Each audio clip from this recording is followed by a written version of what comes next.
নমস্কার বন্ধুরা, রিনা রসু আপনাদের সবাইকে স্বাগত।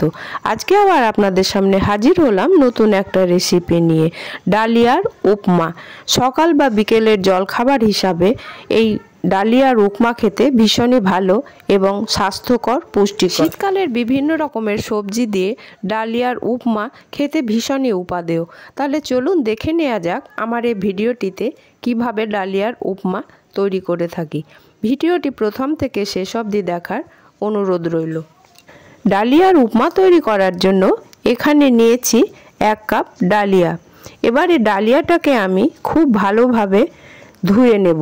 ধুয়ে নেওয়ার পরে 15 মিনিট মতো আমি ডালিয়াটাকে ভিজিয়ে রাখব। ডালিয়াটা একটু শক্ত হয়, তার জন্য আমি এটাকে ভিজিয়ে রাখছি। তারপরে জল ঝরিয়ে নেব। এখানে নিয়েছি গাজর, বরবটি, কাঁচা লঙ্কা আর পেঁয়াজ কুচানো।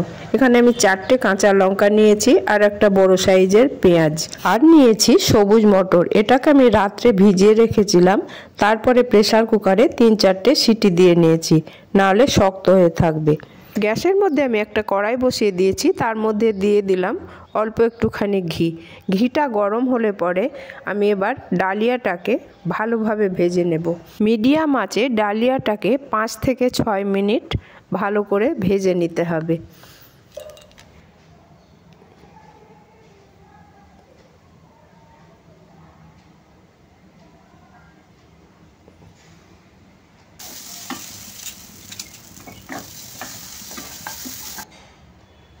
দেখুন ডালিয়াগুলো ঝরঝরে হয়ে গিয়েছে এবং অনেকটা লালচে ভাবও এসছে।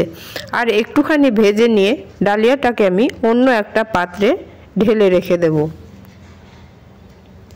দেখুন ডালিয়াটা আমার ভাজা হয়ে গেল। এবারে আমি অন্য একটা জায়গায় ঢেলে রাখছি। তারপরে বসিয়ে দিচ্ছি আবার ওই কড়াইটায়। কড়াইয়ের মধ্যে আমি 3 চামচ মতো সাদা তেল দিয়ে দিচ্ছি। তেলটা গরম হলে তার মধ্যে দিয়ে দেব 1 চামচ কালো সর্ষে। সর্ষেগুলো ফুটতে শুরু করেছে। এবারে আমি এর মধ্যে দিয়ে দিচ্ছি লঙ্কা কুচনো। আমি এখানে 4টে লঙ্কা কুচনো দিয়েছি। আপনারা যেমন ঝাল পছন্দ করবেন সেই রকমই দেবেন। লঙ্কাটা একটু নেড়ে চেড়ে তার মধ্যে দিয়ে দিচ্ছি 1 মুঠো কারি পাতা। কারি পাতাটাকেও 1 মিনিট নেড়ে চেড়ে নেব। তারপরে আমি যে সব সবজিগুলো কুচিয়ে রেখেছিলাম সেগুলো দিয়ে দেব। প্রথমে আমি দিচ্ছি কুচানো পেঁয়াজ। পেঁয়াজগুলো দিয়ে আমি একটু নেড়ে চেড়ে নিচ্ছি। তারপরে দিয়ে দিচ্ছি কুচানো গাজর আর বরবটি। সব সবজিগুলো দিয়ে নিয়েছি। এবারে আমি এর মধ্যে দিয়ে দেব পরিমাণ মতো লবণ আর অল্প একটুখানি হলুদ গুঁড়ো। তারপরে আমি এগুলোকে আবার ভালোভাবে মিশিয়ে নেব।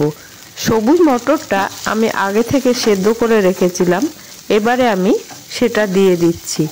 তারপরে সবগুলোকে মিশিয়ে আমি দিয়ে দেবো একটা ঢাকা। আঁচটাকে একদম সিমে রেখে প্রায় 5 থেকে 7 মিনিট সবজিগুলোকে সেদ্ধ করার জন্য রেখে দিতে হবে। দেখুন 7 মিনিট হয়ে গেছে। এবার আমি ঢাকাটা খুলে নিচ্ছি। সবজিগুলো মোটামুটি নরম হয়ে গেছে। এবারে আমি যে ডালিয়াটা ভেজে রেখেছিলাম সেই ডালিয়াটা এর মধ্যে দিয়ে দেব। দেখুন ডালিয়াগুলো দিয়ে নিয়েছি। এবারে আমি সব সবজির মধ্যে এটাকে ভালোভাবে মিশিয়ে নিচ্ছি। তারপরে এর মধ্যে দিয়ে দেব পরিমাণ মতো জল। এখন আমি 1 বাটি মতো জল দিচ্ছি। যদি ডালিয়া সেদ্ধ না হয় পরে আবারও একটুখানি দেব। জল দেওয়ার পরে আমি এখানে দিয়ে দিচ্ছি 1/2 চামচ চিনি টেস্টের জন্য।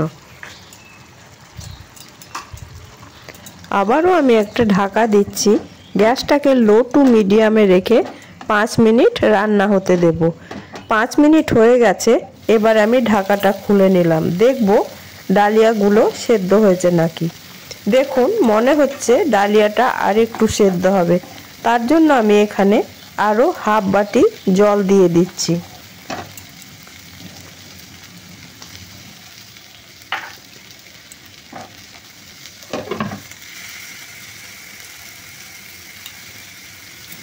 এবারে আমি গ্যাসের মধ্যে কড়াই বসিয়ে দিয়েছি। বাদামটা আগে ভাজা হয়নি, তাই এখন আমি ভেজে নেব। তার জন্য দিয়ে দিলাম একটুখানি সাদা তেল আর দিয়ে দিচ্ছি 1 মুঠো বাদাম। বাদামটা আমি ভেজে নেব। বাদামটা একটু লালচে করে ভেজে নেব। দেখুন বাদাম ভাজা হয়ে গেছে। এবারে আমি গ্যাসটা অফ করে দিচ্ছি। বাদামটাও ভাজা হয়ে গেল। এবার ঢাকা খুলে দেখি ডালিয়াটা ঠিকঠাক সেদ্ধ হয়েছে নাকি। দেখুন ঢাকা খুলে নিয়েছি এবং ডালিয়া খুব সুন্দরভাবে সেদ্ধ হয়েছে, একদম ঝরঝরে। আর এখানে দিয়ে দিচ্ছি 1 চামচ মতো ঘি। ঘি দিলে এর টেস্ট আরও সুন্দর হবে।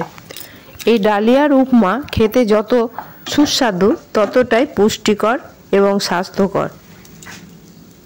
এবারে আমি দিয়ে দিচ্ছি আধখানা পাতিলেবুর রস। তৈরি হয়ে গেল আমার ডালিয়ার উপমা। রেসিপিটি আপনাদের কেমন লাগলো অবশ্যই জানাবেন। যদি ভালো লাগে বাড়িতে অবশ্যই একবার বানিয়ে দেখবেন এবং ভালো লাগলে আমাকে কমেন্ট করে জানাবেন। আর একটা লাইক ও শেয়ার করে দেবেন। প্রতিদিনের মতো আজকেও সবার কাছে অনুরোধ জানাচ্ছি চ্যানেলটিকে সাবস্ক্রাইব করে আমাকে এগিয়ে নিয়ে যাওয়ার জন্য। পাশে থাকা বেল আইকনটা অন করে রাখবেন আমি যেসব ভিডিও আপলোড করব তার নোটিফিকেশন সবার আগে পাওয়ার জন্য। আজ তাহলে এখানেই শেষ করছি। আবার আপনাদের সামনে হাজির হব নিত্য নতুন রেসিপি নিয়ে। আপনারা ভালো থাকবেন, সুস্থ থাকবেন, আমার পাশে থাকবেন। ধন্যবাদ।